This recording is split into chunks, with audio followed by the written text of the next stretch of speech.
स्वर्गीय राजीव दीक्षित जी की हत्या का क्या मामला था? क्या वास्तव में एक हत्या ही थी? इसका खुलासा अब होगा।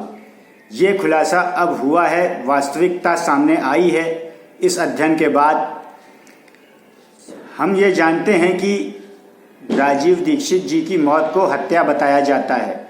कई लोग ये कहते हैं कि उनकी हत्या हुई थी। ये एक मौत नहीं है, जैसा कि बताया गया कि हार्ट अटैक द्वारा उनकी मौत हो गई। कहा जाता है कि वो तो पूर्णतया स्वस्थ थे। जब स्वस्थ थे तो फिर उनकी मौत हार्ट अटैक से कैसे हो सकती है? तो फिर ये सवाल उठा कि कौन से ऐसे लोग हैं जो उनकी हत्या कर सकते हैं। सबसे ज़्यादा ये कहा जाता है कि एमएनसीज़ ने उनकी हत्या की, क्योंकि वो एमएनसीज़ का विरोध कर रहे थे। विदेशी कंपनियां भारत आना चाहती थीं, वो चाहते थे कि ना आए, इसलिए उनकी हत्या की गई।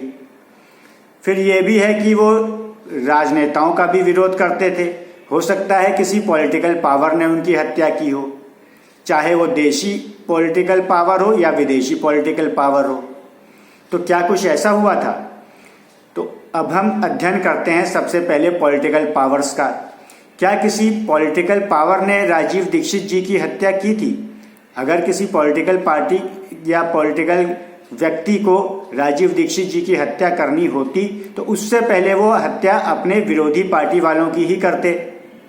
दुनिया में बहुत सारे उनके विरोधी होते हैं। राजनीति होती ही विरोध से है। जब तक वो सीधे जाके हाथ पकड़कर ना रोकें या उनके किसी घोटाले का सीधे सीधे कोई खुलासा ना करें, तब तक ऐसी कोई हत्या नहीं की जाती।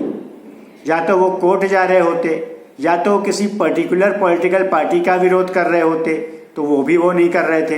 वो तो सब राजनेताओं को कहते हैं, तो सबको तो सभी कहते हैं। बॉलीवुड भी उनके ऊपर इतनी मूवीज बनाता है, उनकी तो कोई हत्या नहीं करता। तो कोई राजनेता या कोई पॉलिटिकल पार्टी से संबंधित कोई भी विचारधारा उनकी हत्या में शामिल नहीं हो सकती।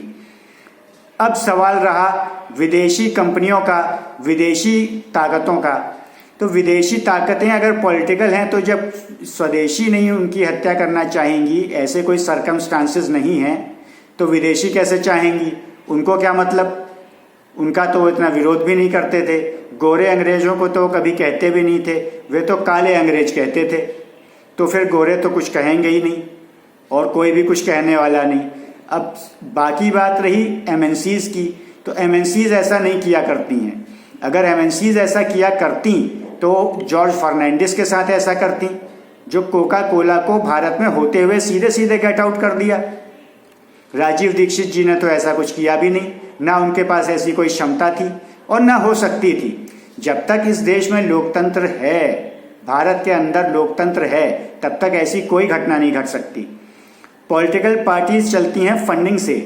फंडिंग के बगैर कुछ नहीं होता और जुमले दिए जाते हैं जनता को, भक्तों को, जो उन राजनेताओं के या कोई पार्टी विशेष के भक्त होंगे या किसी भी पार्टी के नेता के भक्त होंगे, उन लोगों को जुमले दिए जाते हैं।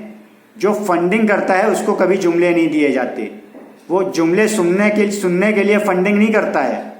वो बहुत बड़ी पावर है, फंड है उसके पास, कुछ बुद्धि होगी तब है, तब वो दाता है, देता है। मतदाता नहीं है, वो फंड दाता है। बहुत बड़ा फर्क है। तो वो कभी फंड देगा नहीं। अगर उसने फंड दिया है तो उसका काम होना है, हर हाल में होगा। तो इसलिए वो कोई विदेशी ताकत ऐसा इसलिए नहीं करेगी क्योंकि विदेशी ताकत, अगर हम कंपनीज को माने तो कंपनीज इसलिए नहीं करेंगी क्योंकि कंपनीज तो जो है अपने काम पैसे देकर ही करा सकती हैं।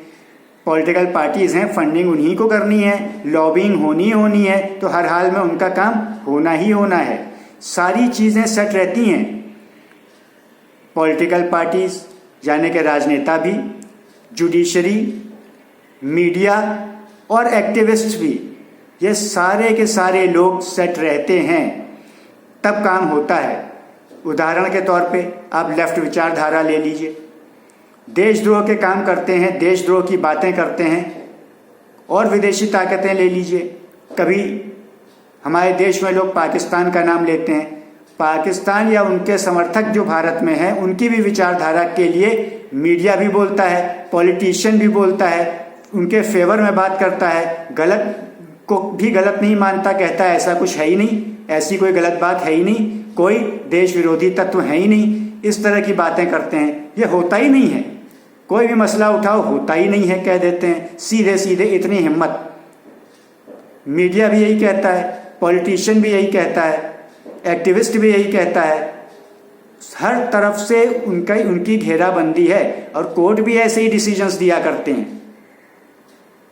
ये आपने देखा होगा कोर्ट कैसे काम करते हैं, कैसे किस प्रकार के डिसीजंस देते हैं, तो वो उनके फेवर में जाते हैं। चाहे लेफ्ट की बात ले लीजिए, चाहे पाकिस्तान समर्थकों की बात ले लीजिए, तो जब सबके सब जब मिले हुए होते हैं, जिनको काम एक्चुअली में करना है वही तो करेंगे, तो इनका कोई मतलब नहीं रह जाता। हाँ, अगर किसी कंपनी विशेष को टारगेट किया होता या किसी सेक्टर विशेष को टारगेट किया होता, जैसे फाइनेंस को, जैसे ऑयल को, जैसे फार्मा को, वो तो सभी को टारगेट किए थे, तो सभी में वो इतना बटे हुए थे कि किसी एक का नुकसान एक्चुअल में हो नहीं रहा था। इससे ज़्यादा नुकसान तो कोई एक व्यक्ति उनका तब कर देता जब उन पे कोई इल्ज़ाम लगा देता। मान लीजिए कोई एक व्यक्ति की किसी गलत दवा से मौत हो जाए, तो इसी में मीडिया उछाल देगा अपनी टीआरपी के लिए, जब तक पैसा ना आए वहाँ से, तो वही ज़्यादा नुकसान करेगा। इससे कुछ होने वाला नहीं था। लोग कई तरह के कैंपेन्स चलाते रहते हैं, इससे कुछ नहीं होता जब तक आपके पास पॉलिटिकल पावर ना हो, आपके पास जुडिशरी ना हो, आपके पास मीडिया ना हो। कम से कम ये तीन की तिकड़ी तो रहती है, और कहने की ज़रूरत नहीं, बाबू तो होगा ही होगा। जो भी ये बाबूगिरी करते हैं, ये जो चुने जाते हैं यूपीएससी से, विभागों में जाते हैं, सचिव बनते हैं, ये डायरेक्टर बनते हैं, ये आईएएस वाले बाबू, इस तरह के बाबू, तो ये भी मिले होते हैं तब जाके कोई भी काम होता है। किसी भी पाप को अंजाम देने के लिए इन सबका मिलना जरूरी है। राजीव दीक्षित जी ने कैंपेन चला दी, इससे कुछ नहीं होता।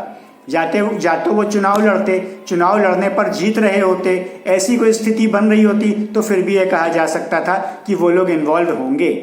तो ना तो कोई एमएनसीज, ना कोई स्वदेशी कंपनियां भी ऐसे ही पावरफुल हैं। जितनी विदेशी कंपनियां हैं उससे ज़्यादा तो स्वदेशी कंपनियां पावरफुल हैं। अदानी अंबानी भी हैं, तो उनको भी तो वो कोई इतना विरोध नहीं कर रहे थे, ज़्यादा विरोध तो बाहरी कंपनियों का कर रहे थे। तो स्वदेशी का चांस तो कम है, विदेशी को ज़रूरत नहीं है, क्योंकि सारी चीज़ें उनके फेवर में हैं। कोई ऐसा नुकसान उनको होता हुआ दिखा नहीं। किसी ने कभी ये स्टडी किया नहीं कि क्या उनकी बैलेंस शीट डाउन जा रही थी राजीव दीक्षित के कैंपेन से। अगर डाउन जा रही थी, उनका profit and loss account check करते, बैलेंस शीट चेक करते, तब इल्ज़ाम लगाते तो समझ में भी आता है। तो ये कोई सवाल ही नहीं पैदा होता। ये सिर्फ मनगढ़ंत बात है, एक ने कहा तो दूसरे ने फॉलो, फिर उससे तीसरे ने, चौथे ने, इस तरह से ये बातें बढ़ती चली जा रही हैं। एक बार एक बॉल को जिस तरफ रोल करते हुए छोड़ दिया गया, ग्रेविटी है नहीं, गुरुत्वाकर्षण है नहीं, तो वो ऐसे ही चलती चली जाएगी। उसी नियम के अनुसार ये जो किसी ने बात छेड़ दी वैसी ही चलती चली जा रही है। लेकिन फिर वास्तविकता क्या है? ये सबसे प्रबल थ्योरी है कि उनके ही किसी आपस के व्यक्ति ने किसी द्वेषवश या किसी लालचवश उनकी हत्या की हो। यदि वो हत्या है तो वो लालचवश होगी, और वो कोई उनसे संबंधित व्यक्ति ने ही की होगी जो कि उनका करीबी रहा होगा, जो कि कोई एक्टिविस्ट हो सकता है, कोई सहकर्मी हो सकता है जो कैंपेन में साथ हो।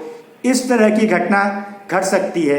जैसे मान लो कि दान फंड बहुत आया उनके पास, उसको लूटने के लिए किसी ने ऐसा कर लिया, या वो किसी का राज जान गए थे इसलिए ऐसा कर लिया, तो वो आपस के ही किसी व्यक्ति ने ऐसा किया है। उस डायरेक्शन में देखें तो ज़रूर पता चल जाएगा कि एग्जैक्टली वो है कौन, लेकिन है इसी दायरे के अंदर, आपसदार ही उनका कोई है। ये इस बात का क्लियर खुलासा इस अध्ययन के बाद होता है। और प्रॉपर इस डायरेक्शन में जाने के लिए इस वीडियो को ज़्यादा से ज़्यादा शेयर करें, जिससे कि हम एग्जैक्ट उस कातिल तक भी पहुंच सकें इस तरह का मामला होने पर।